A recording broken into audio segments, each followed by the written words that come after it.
Welcome back to First Issues as we continue our conversation on pyramid or Ponzi schemes, now with personnel from one of the local financial institutions to talk about how to recognize these financial crimes and how you can protect yourself against them. We're joined by Head of Legal and Governance, Tsaone Bedi, and Financial Crime Risk Manager, Bonyo Madala. We're here today to talk about a pickle in the society, if you will, and we've just had Umpile Suhuruti, who's a journalist, to talk about this, laying the foundation for our conversation. Perhaps we could now move it further to finding out from you, Madala, what some of the emerging trends relating to Ponzi pyramid schemes have been. We have noted that the public is always enticed and sold schemes that have got high returns in a very short period of time. So the public then always want to invest, hoping that they'll get returns in a very short time and they can enrich themselves. Recently, there was an uproar around ecoplexes where we noted customers from Fnbb being defrauded of their hard-earned money. So what we did as a bank is we investigated and later on reported to the regulator. And this Ponzi scheme was then, it was dismantled, and we never saw the light of ecoplexes. Just to add on, I think the emerging trends that we've also noticed is that Ponzi schemes are becoming very creative, very different from what we normally used to see them as.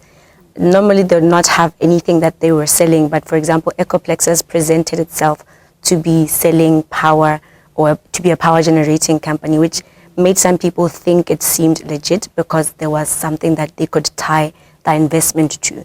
But some Ponzi schemes still exist where they don't actually have a product that they're selling and people still get swindled of their money. But let us make a distinction here. What is the difference between illegal deposit taking, multi-level marketing, or network marketing businesses? Because one might argue that, you know, these pyramid schemes are somewhat like multi-level marketing. So a multi-level marketer, you would identify them by their product. There would be sufficient information for you to know what this product is and how it works. They often offer sufficient training for the people that they want to join in, and it's clear how you progress or how you can make more money. With an illegal deposit taking situation or with a Ponzi scheme, it's never really clear what exactly it is that you're doing that is earning you the extra returns or that's earning you the profit that you're going to make. What happens is you put money in, there's this product that is supposedly there, but it's very hard for you to identify it, see it, or be able to find out information about it. With an MLM, you can sometimes even get an actual physical product that you sell. You can still recruit people to join into the MLM, similar to a Ponzi scheme, but the difference there is those people also will only make money from the sales that they generate. They'll make more money than you if they sell better than you. But in a Ponzi scheme, it's very unlikely that you will make more money than the person that has recruited you, because whatever money you invest, they benefit from it first, and you will only benefit from the person that comes in after you. And speaking to illegal deposit taking, basically the law says for you to receive deposits from the public for investment purposes, you need to be registered and licensed by the regulators, being the Bank of Botswana or the non-banking financial regulatory authority. Tsaone, as someone who's in legal practice, what are some of the regulatory requirements around legal deposit taking, and what would be the penalties of not being in compliance as an illegal deposit taker? Without getting into the nitty-gritties of the penalties that follow, the key point, as Madala has pointed out, is that a deposit taker must be licensed to be able to accept deposits legally. Anyone who is accepting or taking deposits from consumers without a license is an illegal deposit taker. There's various legislation that covers or that is specific to protecting individuals from participating in Ponzi schemes, and also seeks to ensure that those who set up Ponzi schemes are also held to account for those activities.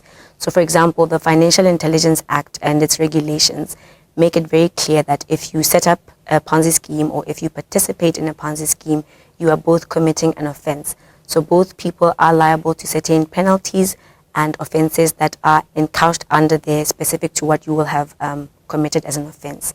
There's also key legislation that consumers out there must note, such as the Consumer Protection Act and the Fnbb Act, as well as the Banking Act, which almost sort of highlight to you who you should go to find out information, who is a licensor of a deposit taker, what sort of questions you should ask, and they're also always willing to share information with consumers so that they can be able to know what to look out for and what not to participate in. Let me pose it to you now. Umpila earlier spoke about, some of the gaps that exist within trying to help people not fall victim to these scams. So as people who work within a financial institution, what have been some of the measures that you've taken to try to help Botswana not fall victim to these scams?